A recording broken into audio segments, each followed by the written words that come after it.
తెలియదు అన్నట్టుగా ఇవాళ కేసీఆర్ దాకా వస్తే కానీ కేసీఆర్కు తెలుస్తలేదు. ఇవాళ ఢిల్లీకి పోయి 4 రోజుల నుంచి హరీష్ రావు కేటీఆర్ మోడీ చుట్టూతా పిల్లి తిరిగినట్టు తిరుగుతున్నారు. ఏదో ఒకటి చెయ్యి మమ్మల్ని ఎట్లన్నా కాపాడు అని. కాంగ్రెస్ పార్టీ కార్యకర్తల్ని సతాయించినోడు ఎవడైనా లెక్క చెప్పాల్సిందే. ఇవాళ వంతు కేసీఆర్కి వచ్చింది అని చెప్పి నేను సందర్భంగా తెలియజేస్తున్నా.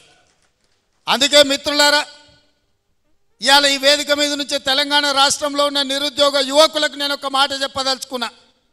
10 ఏళ్ళు ఆనాడు తెలంగాణ ఉద్యమంలో తెలంగాణ రాష్ట్రం కోసం కొట్లాడి 10 ఏళ్ళు తెలంగాణ రాష్ట్రం వచ్చినాక మీ ఉద్యోగాల కోసం ఉపాధి కోసం కొట్లాడిను. ఆ 20 ఏళ్లలో ఏ నియామకాలు జరగలేదు. కానీ కాంగ్రెస్ అధికారంలోకి వచ్చిన వెంటనే 90 రోజుల్లో 30,000 ఉద్యోగ ఖాళీలు భర్తీ చేసి నిరుద్యోగ యువకులకు ఉద్యోగాలు ఇచ్చింది కాంగ్రెస్ పార్టీ కాదా? మాకు తెలుసు ఆ బాధ ఏందో. ఉద్యోగాల కోసం పిల్లలు ఎట్లా కష్టపడుతున్నారో తెలుసు కాబట్టే 90 రోజుల్లో 30,000 ఉద్యోగాలు ఇచ్చినాం. ఇదే కాకుండా ప్రభుత్వ ఉద్యోగస్తులకు ఎప్పుడు జీతం వస్తుందో తెలియని పరిస్థితి నుంచి ప్రతి నెల 1వ తారీఖు నాడు ఇవాళ ప్రభుత్వ ఉద్యోగస్తులకు జీతభత్యాలు ఇచ్చే పరిస్థితి కాంగ్రెస్ పార్టీ తీసుకొచ్చింది. ఇదే కాదు, డిఎస్సి నోటిఫికేషన్ గ్రామాలలో తండాలలో గూడాలలో పేదోళ్ళ పిల్లలు చదువుకోవాలి, టీచర్ల నియామకాలు చేపట్టాలి అని డిఎస్సి నోటిఫికేషన్ ఇచ్చి 11,500 ఉద్యోగ ఖాళీలు భర్తీ చేయడానికి ఇవాళ పరీక్షలు పెడితే ప్రతి తలమాసినోడు వచ్చి డిఎస్సి పరీక్షను పోస్ట్ పోన్ చేయమంటారు. నేను అడగదలుచుకున్న ఈ వేదిక మీద నుంచి 10 ఏళ్ళ డిఎస్సి నోటిఫికేషన్ ఇయ్యనందుకే కదా పిల్లలు కొట్లాడింది, పరీక్షలు పెట్టమన్నది. 2022లో నోటిఫికేషన్ ఇస్తే ఇప్పటి వరకు పరీక్షలు జరగలేదు, పెట్టమనే కదా అన్నది.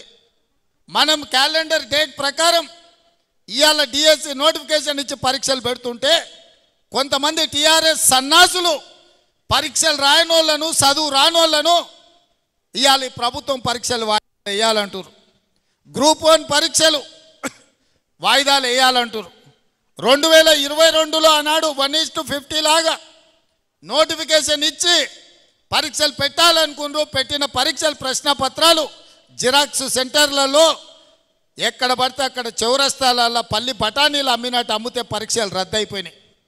మనం వచ్చిన వెంబడే గ్రూప్ 1కు నోటిఫికేషన్ ఇచ్చి ప్రిలిమినరీ ఎగ్జామ్స్ మొత్తం నిర్వహించి సరైన సమయంలో 4 లక్షల మంది విద్యార్థులు పరీక్షలకు అప్లికేషన్లు పెట్టి 3 లక్షల మంది పరీక్షలు రాసి నిన్నగాక మొన్న 31,000 మందిని ఈ పరీక్షలకు పాస్ చేసి గ్రూప్ 1లో ప్రిలిమినరీ రిజల్ట్స్ ఇచ్చినాం.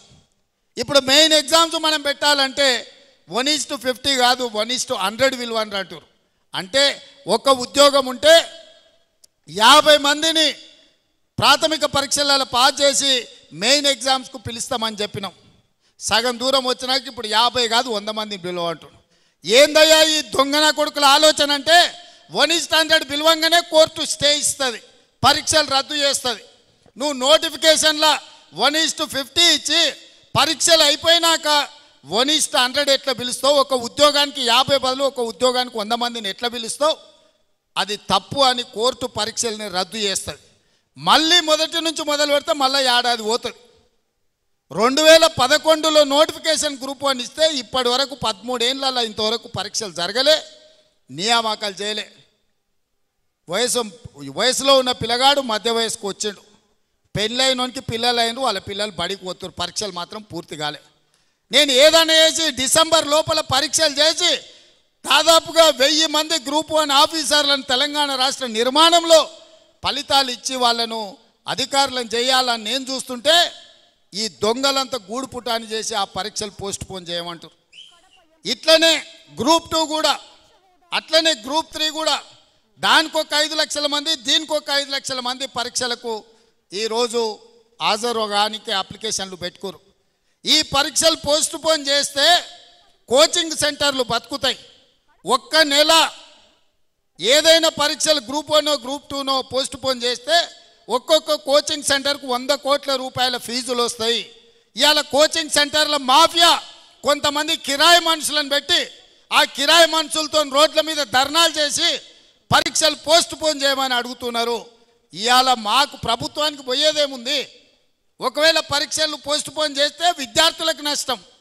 కోచింగ్ సెంటర్లు 100 కోట్ల రూపాయలు కొల్లగొట్టడానికి కోచింగ్ సెంటర్లో ఇవాళ పరీక్షల్ని వాయిదా ఏమని అడుగుతున్నారు.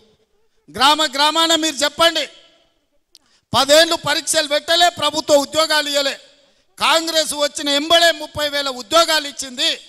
డిఎస్సి నోటిఫికేషన్ ఇచ్చింది, గ్రూప్ 1 నోటిఫికేషన్ ఇచ్చింది, గ్రూప్ 2 నోటిఫికేషన్ ఇచ్చింది, గ్రూప్ 3 నోటిఫికేషన్ ఇచ్చింది. రాబోయే డిసెంబర్ 9 తారీఖు లోపల ఈ పరీక్షల ఫలితాలన్నీ ఇచ్చి వేలాది మంది నిరుద్యోగ యువకులకు ఉద్యోగ అవకాశాలు ఇవ్వాలని మా ప్రభుత్వం ప్రయత్నం చేస్తుంటే పరీక్షలు వాయిదా ఏమంటారు? అన్ని పరీక్షలు 2022లో నోటిఫికేషన్ ఇచ్చినవే. ఆ సన్నాసి పరీక్షలు పెట్టలేదు. ఈ 2 ఏళ్ళు పిల్లలు చదువుతూనే ఉన్నారు, కోచింగ్ సెంటర్ల చుట్టూ తిరుగుతూనే ఉన్నారు. ఇప్పుడు కొత్తగా మళ్ళీ వాయిదా వేస్తే ఇవన్నీ కూడా కోచింగ్ సెంటర్లలో వాళ్ళ కోచింగ్ సెంటర్లు నడపనికే. మా దగ్గర కూడా అక్కడి నుంచి ఇక్కడి నుంచి పైరవి చేస్తారు. సార్ మేము కోచింగ్ సెంటర్లు పెట్టుకున్నదే ఇవి నడుస్తామని, నువ్వు అన్ని పరీక్షలు పెట్టి పిల్లలకు ఉద్యోగాలు ఇస్తే మా దగ్గర ఎవరు చదువుకుంటాడు, మా వ్యాపారం మూతపడదా అని వస్తారు. ఇంత సిగ్గు తప్పిపోయారు. నిరుద్యోగ యువకుల బలహీనతను వ్యాపారంగా మార్చుకోవాలని కొన్ని కోచింగ్ సెంటర్ల యజమానులు ఈ ఆర్టిఫిషియల్ ఉద్యమాలను ఇవాళ మన కళ్ళగట్టినట్టు చూపించాలనే ప్రయత్నం చేస్తారు. ఎప్పుడు కేసీఆర్ బలహీన పడతాడో, ఎప్పుడు కేసీఆర్ పతనం అవుతాడో విద్యార్థులను రెచ్చగొట్టి వాళ్ళని సావగొట్టి వాళ్ళ శవాల మీద పార్టీని బతికించుకోవాలని ఈ సన్నాసోడు విద్యార్థుల శవం కోసం ప్రయత్నం చేస్తున్నాడు.